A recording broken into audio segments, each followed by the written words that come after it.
Alright, I am here with my pure Chronofang deck profile. I playtested a lot between this and the Zodiac Time Beast deck, and not only is this deck just strictly better, but I also just enjoy playing it more. So first off, right off the bat, we have our Forerunner, Chrono Tiger. His skill is Counterblast 1, put this unit into your soul.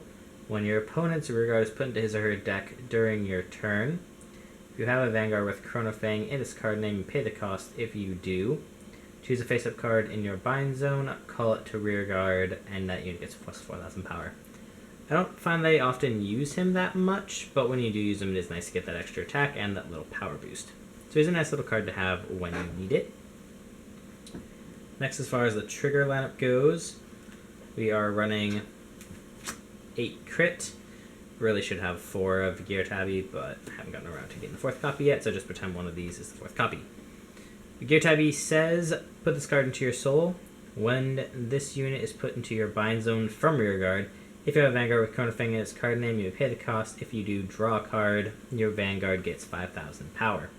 It's essentially the special crits that are paired to each of the main stride bosses in the game. Only difference is it's not when your Vanguard attacks, it's when this card specifically is bound from rearguard. Makes it slightly more complicated, but in this deck it's really not hard. There are a number of ways to do that.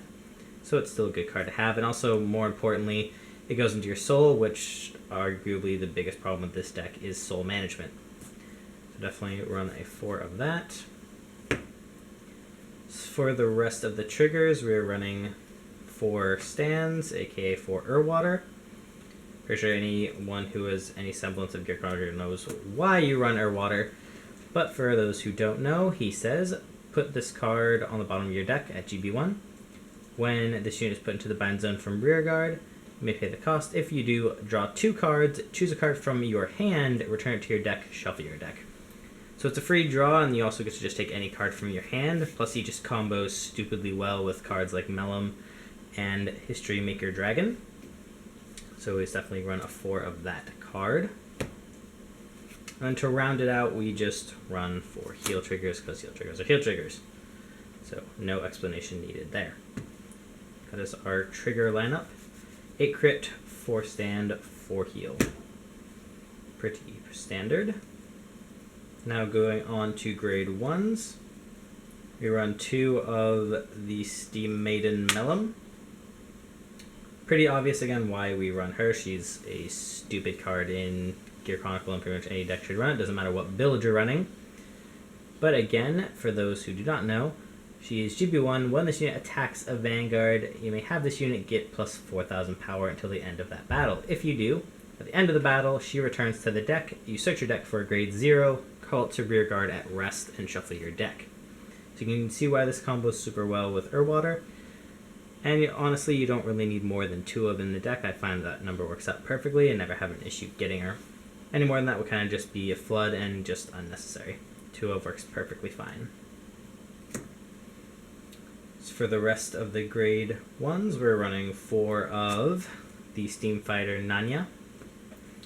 Nanya says, when a card is put into your bind zone, this unit gets plus 4,000 power. That is both for you and your opponent, which is nice to know. It powers up really fast, even though it is a 6k, so that hardly ever matters, and I just like it because you hit easily during your attacks. At least you get 1, 2, even 3 cards in your bind zone, depending on what stride you're on. So this unit can get boosted up really fast and makes for a nice back row booster. That's why we run 4. Next, we have 2 copies of Steam Maiden Lessinabelle. Her skill is, when this unit is put into the bind zone from rearguard, choose one of your opponent's grade 1 or less units in your opponent's... Well, choose one of your opponent's grade 1 or less units, and they put it in the bottom of her deck. So nice little rewind card that you get, especially in this deck when you have so many means of putting units on the bottom of your opponent's deck, and ways of just binding your own rearguards. So she's a good target for things like Chrono Rebellion and Bind Time Dragon, and you just want to get rid of a pesky grade 1 in your opponent's back row. So 2 of her. Next we have our Sentinels, and we're running 3 perfect guards, the PGG that just unflips damage. Counterblast isn't a huge issue in this deck, but it's certainly just nice to have the unflip option just for having it. So we run 3 of that. And then for the last, we run one of the Quintet Wall. So probably one of the best Quintet Walls out there right now. It says Counterblast 1, place this card from your hand on Guardian Circle, and then you call the top 5 cards of your deck to the Guardian Circle as well. But then what makes this card really good is that you choose one of the cards at the end of the turn that you use this, rather than the battle you use this, I should say. You choose a card from your drop zone, put it in your bind zone, and then you choose 2 cards from your drop zone and put them back in your deck and shuffle. So it's really good for getting triggers back in your deck and also getting units that you specifically want in your bind zone in your bind zone. It's really just good to have as a nice little tech. And then last but not least, we are running 2 Stride Fodder Steam Breath Dragon. Don't really need many Stride Fodder in this deck because of Chronofanger's GB2 skill. So I find 2 works just fine. Onto the grade 2 slot. We are running 4 Steam Tamer Nani. Super good card, one of the MVPs of the deck now. What he says is continuous rearguard. During your turn, if you have a Vanguard with Chronofang in its card name, this unit gets 1,000 power for each card in your bind zone. That can stack up really fast. Usually have him sitting around 14-15k power by himself, just from cards in the bind zone. But what really makes this card good is his second skill, which says auto in the bind zone, GB1 Soul Blast 1, at the end of a battle that your grade 4 Vanguard with Chronofang in its card name attacked, you may pay the cost if you do call this unit to rearguard. So nice little extra attack you can get. Granted, it's at the end of the battle that your Vanguard attacks, so unfortunately you have to wait till after you drive check before you can call him. But it's still nice to get that extra attack in, and you can combo him really nicely with History Maker and Chrono Tiger G. So, good card to have. Speaking of, the next grade 2 is a 4 of History Maker Dragon. Kind of an old card at this point, but still super good. Pairs the third piece in the combo between Mellum and Urwater. For anyone who doesn't know, he does say, Time Leap, Rearguard, GB1 Counterblast 1. When this unit attacks a Vanguard, you may pay the cost. If you do, choose one of your other Rearguards and Time Leap it. Time Leaping is when you choose a card on your field, you bind it, and then you search your deck for a grade +1. So you use this, you attack, you choose your Urwater, bind your Urwater, look for a Mellum, call the Mellum, put your Urwater back in the deck, draw your 2 cards, and then use Mellum to get the Urwater back out and rinse and repeat. This is why Gear Chronicle is kind of just a stupid clan right now, because they can just abuse this combo to no end, and we love it. So that's why we run it. Next is 2 copies of Steam Maiden Shakuza. What she says is you choose one of your rear guards and bind it. When this unit is placed on rear guard, if you have a Vanguard with Chronofang in its name, pay the cost. If you do, until the end of turn, she gets +3k, and she can boost. She's a nice card in terms of just getting your Urwaters, getting your Licinabels, whatever you want in your bind zone. You can just throw her down and bind it, and then she becomes a 12k booster. Or just 12k attacker, whichever one you want. She's a nice little tech when you don't have History Maker or any other way of getting cards into the bind zone at that very second. And then last but not least, we have 2 Steam Knight Mudar, card from GB7. He says, act bind zone Soul Blast 1. When this unit, you can call this unit to rearguard, and this unit gets +2,000 power until the end of turn. Then he also has Time Leap, Rearguard, Generation Break 1. Bind this unit face up. When this unit attack hits a Vanguard, you may pay the cost. If you do, Soul Charge 1. Choose one of your other rearguards and Time Leap it. It's a nice card that can activate from the bind zone that you can also just call to the rearguard if you find that you're just out of units and want something to call for an attack. Also just good, another target that you can use for your binds with Shakuza or Time Bind or Chrono Tiger Rebellion, whichever you feel works best. So again, good little tech to have. On to grade 3s. Start with the obvious, the 4 of the man himself, Chronofang Tiger. Chronofang Tiger is probably one of my favorite new grade 3s. I really like him a lot as a Vanguard. What he says is, continuous Vanguard Generation Break 2. While paying the cost to stride, you may have the cards that you discard from your hand get grade +3 if you bind them. So you throw as many cards as you want away, usually just one, but that will automatically become grade 3 for striding. So super nice, you never have to worry about striding in this deck once you get to GB2. That's why I only use 2 Stridefucker. And he also says when you place on Vanguard, you choose one of your opponent's units, they shuffle it back into their deck and look for a grade that is -2 of that card, and replace it. This is also if you bind a card from your hand to pay the cost. So it's nice to just get rid of their foreigners. You just pick that and they search their, or grade 1 if they have one on the field. But I usually just use to get rid of foreigners since there's obviously no grade that is -2 of 0 in the deck. So it's just a good spot removal when you need one. But mainly I just love him for his GB2 skill, which is super nice. To round out the grade 3 slot, we are running 3 Chrono Tiger G. This unit says Vanguard or Rearguard, Generation Break 1, Soul Blast 1, choose one of your other rear guards and bind it face up. At the end of the battle that this unit attacked a Vanguard, you may pay the cost. If you do, choose one of your opponent's rear guards in the same column as this unit, and your opponent puts that unit on the bottom of his deck. So again, nice little spot removal. You attack your Vanguard, you bind one of your cards, either your Urwater or your Tabby Cat or Cinnabelle, whatever you want to get in your bind zone, and then you put one of your opponent's units on the bottom of their deck. So a nice little tech card, and a nice grade 3 to have on the rear guard. If you time leap your grade 2, say you time leap Nani, like I said with History Maker, you just time leap into this, then you attack with this and take out one of their rear guards. So nice control card to have.